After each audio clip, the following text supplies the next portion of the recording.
Los espantos de la escuela.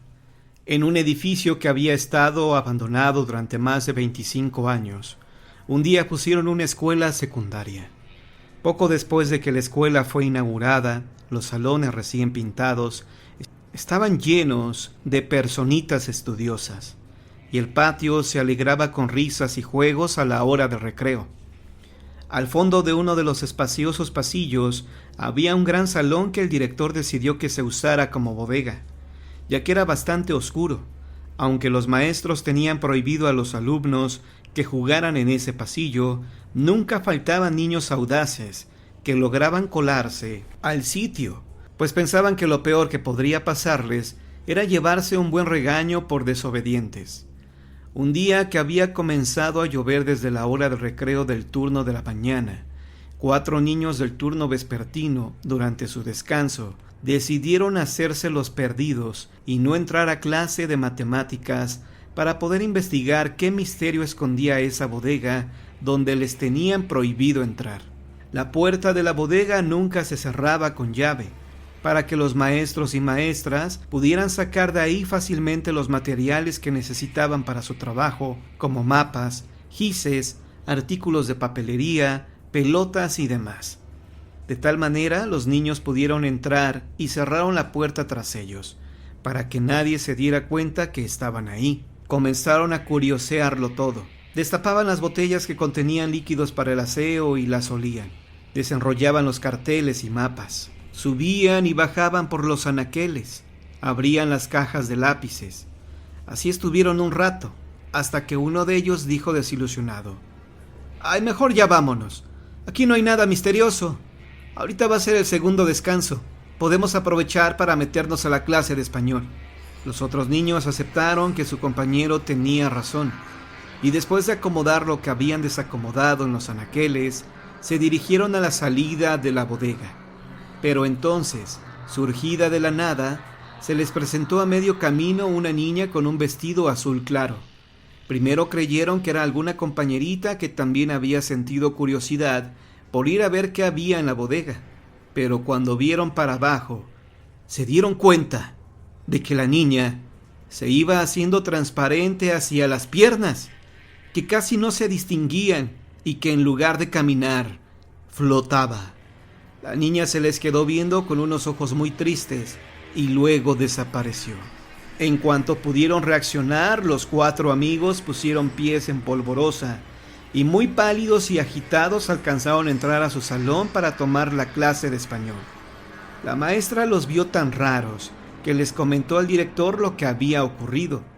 El director los mandó llamar y los muchachos le confesaron que se habían metido a la bodega, pero que ya no lo volverían a hacer, pues el susto que les dio el fantasma de una niña había sido más efectivo que cualquier castigo. «Está bien, jovencitos», dijo el director. «Por esta vez los perdono, porque creo que su conciencia y no un fantasma, porque los fantasmas no existen, les dio un buen escarmiento». Días después, el director y varios maestros se quedaron a trabajar de noche por primera vez desde que estaban ahí, pues tenían que preparar una exposición. Un par de maestras fueron a la bodega para traer cartulinas, pero en menos de lo que se dice, estaban de regreso en la sala de juntas. Lucían amarillentas, de tan pálidas y temblorosas y con los pelos parados. Muy agitada, una de ellas dijo que en la bodega había 2 niñas, una vestida de azul y otra de blanco, y que cuando ellas les iban a llamar la atención por estar en la escuela a esas horas, ambas voltearon y no tenían ojos, sino unas negras cuencas. Al pasar los meses, fueron varios los maestros que sufrieron sustos al ver, siempre dentro de la bodega o en el pasillo prohibido, fantasmas de niñas. A unos se les aparecían como simples niñas, pero sin piernas y muy tristes. A otros sin ojos. Algunos las vieron como si fueran momias que conservan sus cabellos y su peinado. El director decidió investigar con la gente de la colonia acerca de la historia del edificio de la escuela. Los más ancianos le dijeron que hacía como 30 años, donde ahora era la secundaria, había sido un hospital, y que un doctor que se volvió loco porque su hijita se enfermó y no pudo salvarla, por las noches iba al panteón y desenterraba cadáveres de niñas. que iba coleccionando en su laboratorio. El laboratorio estaba ahí, donde ustedes tienen ahora la bodega de materiales, le comentó un anciano. Todo un año estuvo el doctor robándose el cadáver de una niña cada mes, justo el día en que era el aniversario del fallecimiento de su hijita, hasta que lo descubrió la policía. El doctor fue llevado al manicomio, su esposa se cambió de casa y los cuerpos de las niñas fueron incinerados, pues ya estaban muy descompuestos. Con esto que usted me cuenta, señor director, confirmo que lo que la gente decía acerca de que ese edificio estuvo abandonado tanto tiempo, porque ahí espantaban, ahora sé que es verdad. La leyenda de la escuela de Morelos. Ocotlán de Morelos es el municipio central de Oaxaca. El nombre de Ocotlán proviene del náhuatl y significa entre los pinos. Actualmente es una localidad muy tranquila y uno de sus principales atractivos es el templo y exconvento de Santo Domingo de Guzmán. Ocotlán de Morelos se distingue por su cerámica y sus colores en alfombras hechas a mano, así como por sus tallados en madera. Es una ciudad apacible, pero en ella emergen muchas historias, las cuales son conocidas y se han transformado en leyenda, como los misterios que ocurren en la muy conocida escuela de Morelos. Siempre han existido leyendas acerca de quien vivió o habitó en el pasado de una casa o una hacienda, pero también hay leyendas que hablan acerca de colegios encantados, donde se presentan sucesos extraños, puesto que antes de que una escuela fuese escuela, dicho terreno pudo haber sido un cementerio o un sitio en el que falleció gente en la época de la Revolución o mucho tiempo atrás. El caso de la primaria de Morelos en Oaxaca, ubicada en la localidad de Ocotlán, es singular y alrededor de ella se han tejido muchas anécdotas.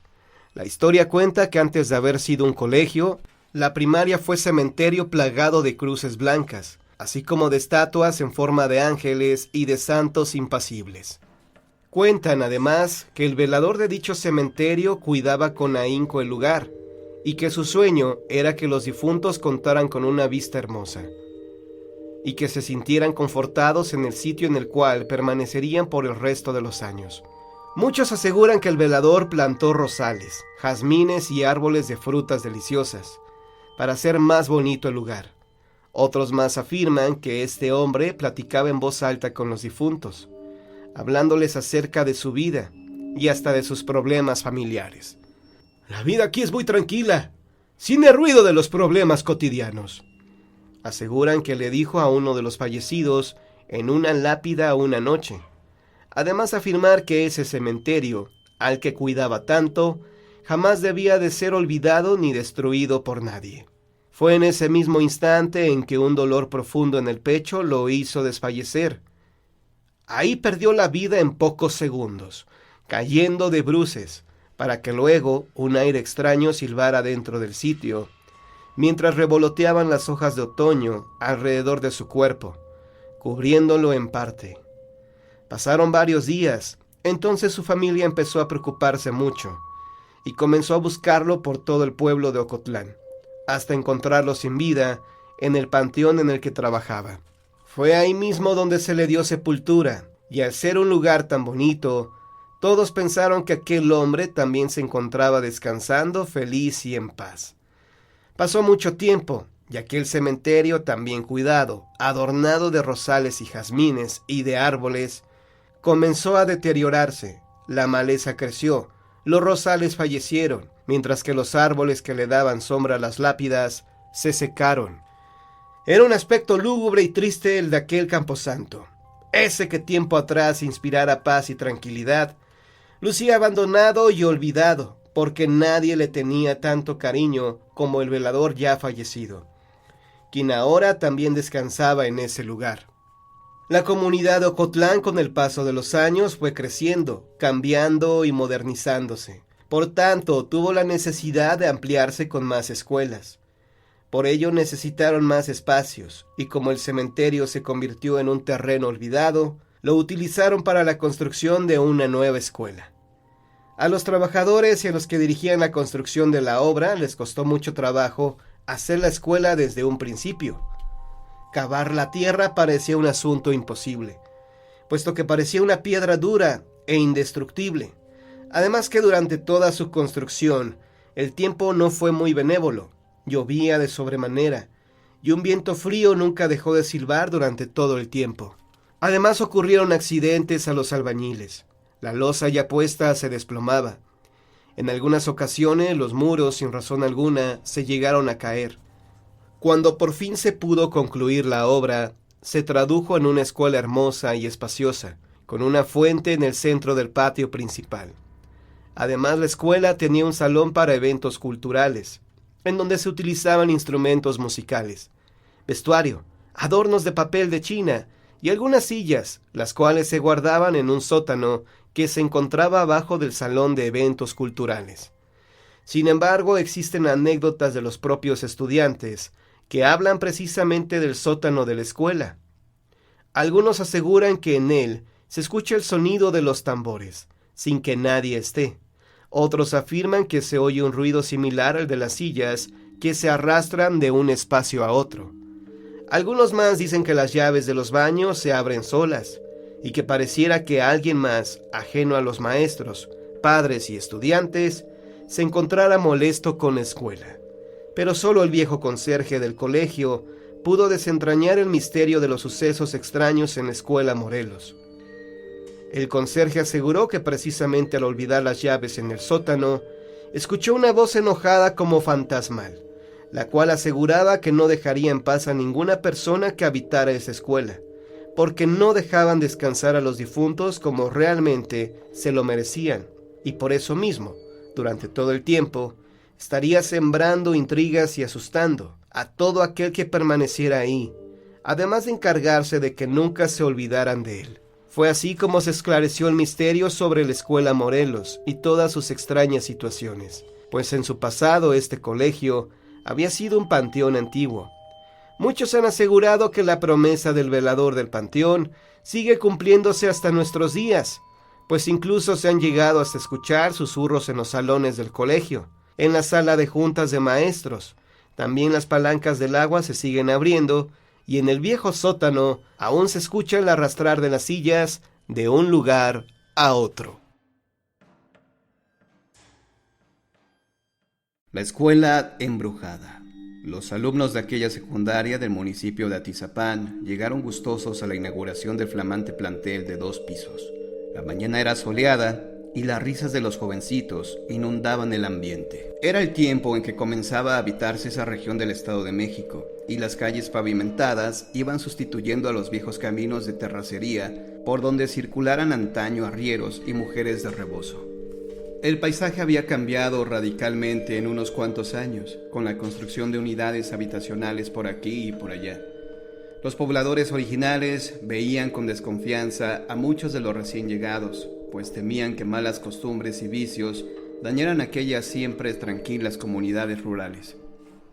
Algunos lugares tradicionales fueron destruidos en pro de la modernidad y los usos y costumbres fueron desplazados por el ruido de motores, y el silencio ancestral de las noches fue roto por la gritería de los jóvenes que salían de las escuelas vespertinas y se reunían en las esquinas de las calles a comentar sus vivencias. Pero el pasado que se trataba de entregar resurge de vez en cuando para recordarnos que debemos ser respetuosos con los lugares que habitamos, pues por lo común muchas personas antes que nosotros han vivido, sufrido y muerto ahí. La abundancia de experiencias, dolores y alegrías que quedaban flotando en el aire, donde ha habido comunidades humanas desde tiempos remotos, resulta evidente para quienes que tienen sensibilidad de captarlas, como una proyección en el aire, y este es uno de los elementos básicos de la historia que narraremos: la posibilidad de establecer contacto con el más allá, propia de algunos individuos. La reticencia de los viejos pobladores a comunicarse con los obreros y profesionistas que habían llegado a habitar la región era la causa de que, además de la inmobiliaria que había prometido escuelas en la zona para atraer compradores, ningún intruso supiera que el predio donde se había erigido la secundaria Josefa Ortiz de Domínguez había sido un panteón durante muchas generaciones. Los albañiles de la obra y el velador que habitaba un cuartucho de madera habían dicho con insistencia al ingeniero que dirigía la construcción que seguido seres invisibles les hacían travesuras, como golpearlos o cambiarles las herramientas del lugar. A la misma secretaria del ingeniero habían llegado a darles nalgadas cuando iba a los apartados y estrechos baños provisionales. «Pa' mí que es el Jacinto», bromeó uno, «como que es medio sangrón, ¿no?» Al velador no le hizo gracia aquello. «Ya me gustaría verte en la noche aguantándote las ganas de salir a orinar, con tal de no encontrarte con un fantasma o algo peor». Al excavar para poner los cimientos, se habían encontrado innumerables ataúdes de madera, ya deshechos, de los que escapaba tierra revuelta con el polvo de antiguos cadáveres.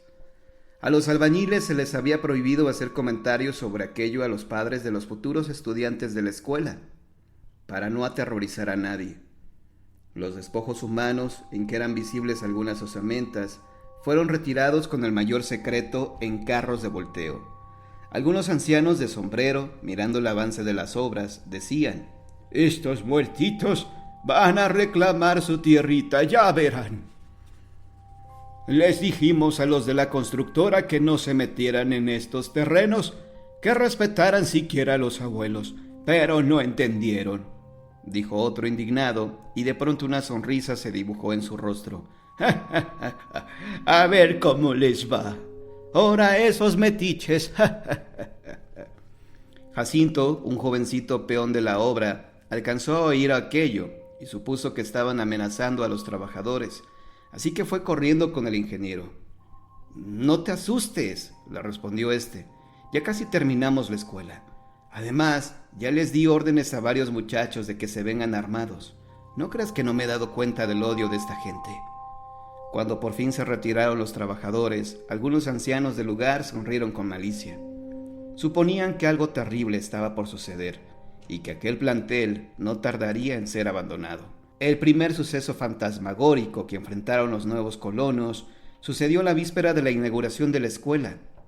Muy entrada la noche, los esposos Juan y Azucena bajaron del autobús en la esquina del plantel. El hecho de que llegaran tan tarde se debía a que tenían su centro de labores en el Distrito Federal. Se veían alegres, pues al fin habían cumplido el sueño de tener casa propia, aunque fuera tan lejos de su trabajo. Ellos eran los padres de Laurita, una niña de 12 años cumplidos, tímida pero muy estudiosa, y de Ramiro, un año mayor que su hermana, de carácter muy alegre y desenfadado, y quien entraría a estudiar el segundo año en aquella escuela. Antes de dar vuelta a la esquina para dirigirse a su casa, la joven mamá descubrió extrañada a un niño como de 3 años que jugaba en la banqueta con unos caballitos de madera. Sus ropas eran muy humildes y calzaba guarachitos. El pequeño levantó el rostro y le sonrió en cuanto ella se detuvo unos segundos para verlo. Su marido, preocupado por sus hijos, que se pasaban solos todo el día, había continuado su camino sin notar la presencia del niñito. No habían avanzado mucho cuando la señora le dijo: «¿Cómo vamos a dejarlo ahí? Mira el frío que hace, y la pobre criatura anda muy descubierta». «¿De qué me estás hablando? ¿Qué no viste al niño? Hay que preguntarle por qué está ahí solito, y a estas horas». El señor volvió tras su esposa, quien se llevó una gran sorpresa. El pequeño no estaba. Entonces ella fue corriendo al primer cruce de calles y volteó para todos lados, pero no había señal del niño. Consternada, volvió al lado de su esposo. «Oye, esto está muy raro. ¿A dónde pudo haber ido? Apúrate, mujer. Vamos con los muchachos». «Sí, ándale. Ya me entró miedo». La mujer decidió no comentarle el suceso a sus hijos. Al arropar a Laurita, Azucena creyó ver que un grupo de personas harapientas estaba observando su ventana desde el otro lado de la calle. Sintió que la sangre se le congelaba entre las venas y apagó la luz para evitar ser observada y mirar mejor a los intrusos. En efecto, estaban ahí, apenas cubiertos por rotas ropas manchadas de barro y polvo. Se acercó a los cristales para tratar de mirar sus rostros, pese a que sentía que el corazón se le iba a salir del pecho.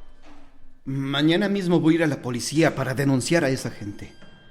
Mas estuvo a punto del desmayo en cuanto notó que los extraños visitantes, unas 8 personas acompañadas de algunos niños, tenían muy oscurecidas las partes de narices y ojos, como si las tuvieran huecas.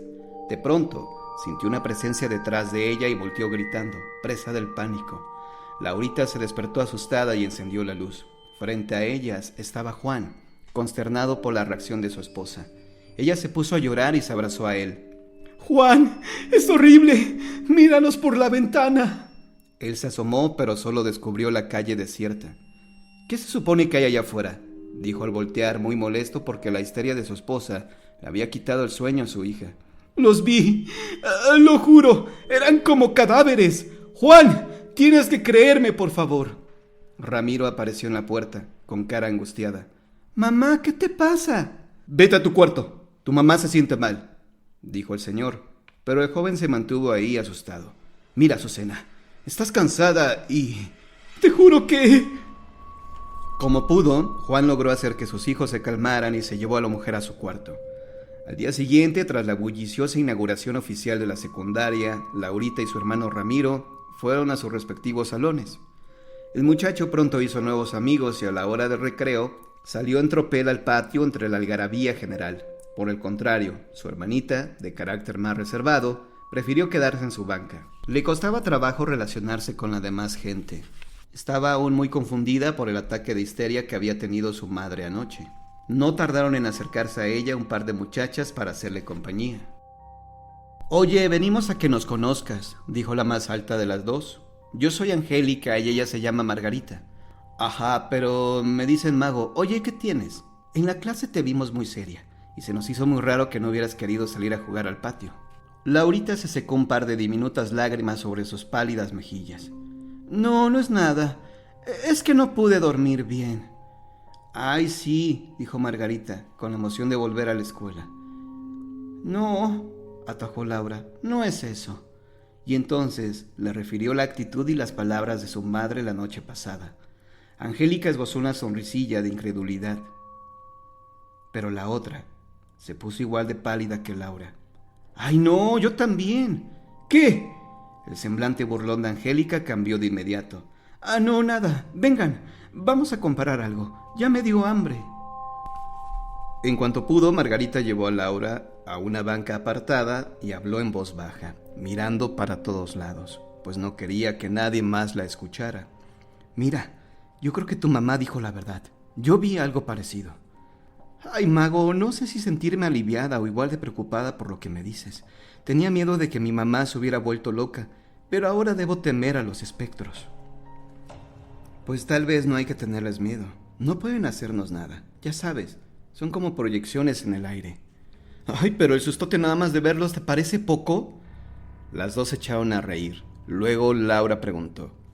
Pero no me has dicho qué viste. Ah, bueno, mira. Mi hermana Kate y yo nos dormíamos en el mismo cuarto. Rentábamos un departamento. En la parte de abajo no vivía nadie y en las noches estaba bien oscuro. Nadie quería rentar ahí porque decían que en el patio se había ahorcado un niño y se aparecía. Ajá, y luego, una noche tocaron en los vidrios de nuestra ventana, la que da a ese patio. Las paredes eran lisas, no había modo de que alguien se parara allá afuera. Ajá, ¿y después? Pues yo de tonta fui a ver quién era y descorrí la cortina. Ahí estaba una persona, muy pegada a los cristales. ¿Y cómo era? No lo sé, estaba bien oscuro. ¿Tu hermana también lo vio a eso? Sí, y nos pusimos a gritar como locas. Mi mamá me hizo tomar uno de sus calmantes. Yo era muy pequeña y mi papá la regañó porque decía que pudo haberme dañado. Y ya no dormiste ahí, de seguro. Sí, pues mi papá dijo que lo habíamos imaginado todo. Gracias a Dios ya no volvió a pasar algo así. Mi abuela nos visitó en esos días y me dijo que no me preocupara y que mi hermana y yo éramos especiales, porque podíamos ver y oír a los muertos, pero no debíamos tener miedo. Ajá. Y las dos chicas dijeron al unísono: solo son proyecciones. Dice mi abuela que los sensibles podemos ver a los espectros tanto a las 12 de la noche como a las 12 del día, pues cuando se conjunta la dimensión de los vivos con la de los muertos. Pues ojalá mi mamá no me haya heredado esa capacidad de ver fantasmas. Volvieron a clase habiéndose hecho las grandes amigas. Supieron que desde entonces serían inseparables. Lejos estaban de imaginar que esa misma tarde algo extraordinario acabaría con su amistad. Poco después de recomenzar sus labores escolares, Laurita pidió permiso para ir al baño.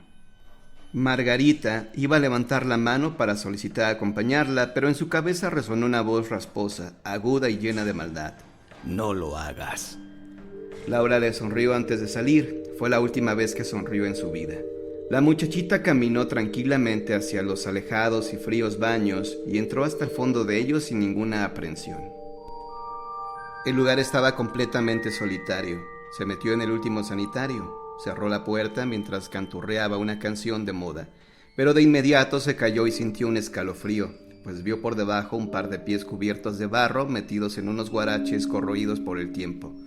Respiró profundamente y con su mano temblorosa entreabrió la puerta. Se encontró frente a frente con un niño sucio cubierto de harapos, quien sostenía en la mano un crucifijo de metal que lucía los orificios por medio de los cuales se había atornillado a su ataúd. Las cuencas de sus ojos estaban vacías y de su boca salió una bocanada de aire pestilente. «¡Lárgate de aquí!», dijo con una voz ronca. Justo en ese momento entraron otras niñas corriendo, pero se detuvieron en seco mirando a Laurita al fondo, temblando de pánico. Su timidez la había impedido gritar, de modo que todo el terror se quedó dentro de ella.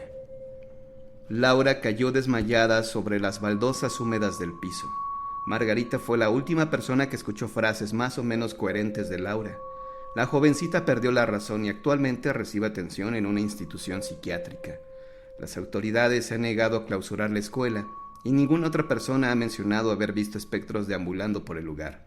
Por su parte, Margarita ha decidido abandonar sus estudios en esa secundaria, temerosa de tener visiones del más allá. Solo hace poco se ha reconocido oficialmente que aquel sitio era un panteón, y el hermano de Laura cursó con dificultad sus últimos años de secundaria ahí, habiendo perdido su natural simpatía y siempre evitando ir a los sanitarios de la escuela. El último hecho del que tenemos noticias se refiere a un niño que perdió un juguete en un hueco que se ha formado por las lluvias bajo la acera de los salones del primer grado. Al meter la mano ahí fue mordido con tremenda fuerza, al grado de casi perder un dedo de la mano derecha. Al principio se pensó que lo había atacado una rata, pero el doctor determinó que más bien se trataba de las marcas de una dentadura humana. Como en el caso de Laurita, se decidió guardar silencio ante la sociedad de padres de familia.